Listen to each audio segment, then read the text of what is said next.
is such a simple upgrade, but it makes canvas art look way more finished on the wall. So I have this 8x8" dark brown. This is a dark brown. Gives the wrapped artwork a cleaner, more polished look without making it feel fussy, okay? So I have the artwork here. This is 8x8. That is just so easy.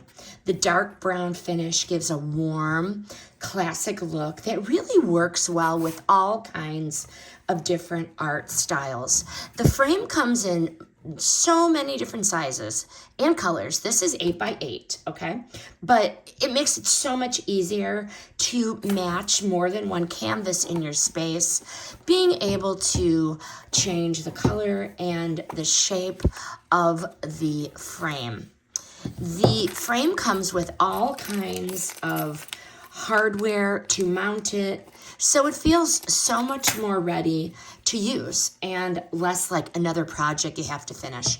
All of the holes are really in here. You can do it horizontally, you can do it vertically.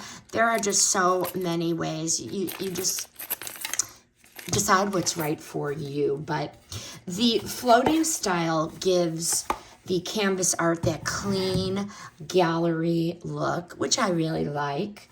As I said, the sizes are so generous, many to choose from.